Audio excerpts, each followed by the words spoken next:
गांव से कुछ दूर घने जंगल के बीच एक पुरानी कोठी थी, जिसे लोग शापित कोठी कहते थे। वहां कोई जाने की हिम्मत नहीं करता था, क्योंकि कहा जाता था कि उस कोठी में भूत रहता है। गांव के बुजुर्गों का कहना था कि सालों पहले वहां ठाकुर रणवीर सिंह अपने परिवार के साथ रहते थे, लेकिन एक रात अचानक पूरे परिवार की रहस्यमयी मौत हो गई। उसके बाद से वहां अजीब अजीब घटनाएं होने लगीं।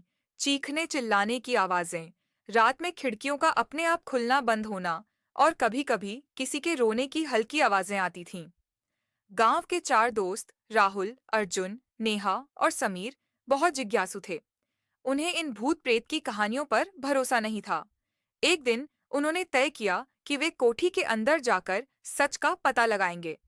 रात के 12 बजे चारों दोस्त टॉर्च और कैमरा लेकर कोठी में दाखिल हुए। अंदर घना अंधेरा था, चारों तरफ धूल और मकड़ी के जाले लगे हुए थे। कोठी के फर्श पर अजीब लाल निशान बने हुए थे, जो खून जैसे दिख रहे थे।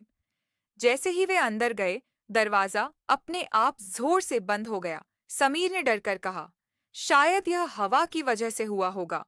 लेकिन तभी एक औरत की धीमी धीमी सिसकियां सुनाई देने लगीं। नेहा ने टॉर्च घुमाई, लेकिन वहां कुछ नहीं था।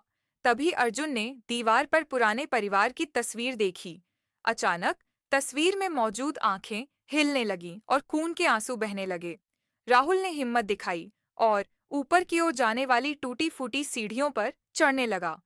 जब वे ऊपर पहुंचे तो उन्होंने एक पुराना कमरा देखा। कमरे के अंदर एक पुरानी डायरी मिली। उसमें लिखा था, मुझे बचाओ, मुझे इस कोठी में कैद कर दिया गया है। ठाकुर साहब ने मुझे मार दिया, लेकिन मेरी आत्मा अब भी यहाँ भटक रही है। डायरी पढ़कर चारों के रोंगटे खड़े हो गए। तभी कमरे की खिड़की अपने आप जोर से खुली और वहां एक सफेद साया दिखाई दिया। वह हवा में तैरता हुआ उनकी तरफ बढ़ने लगा। उसकी आंखें लाल थीं और वह गहरी भयानक आवाज में बोला, तुम यहाँ क्या कर रहे हो? यह जगह तुम्हारे लिए नहीं है। अचानक समीर की टॉर्च बंद हो गई और कमरे में अंधेरा छा गया। चारों दोस्त घबरा कर भागने लगे, लेकिन दरवाजा अपने आप बंद हो गया। नेहा को अचानक डायरी की आखिरी पंक्ति याद आई, अगर कोई मेरी आत्मा को मुक्ति दिलाए तो यह श्राप हट सकता है।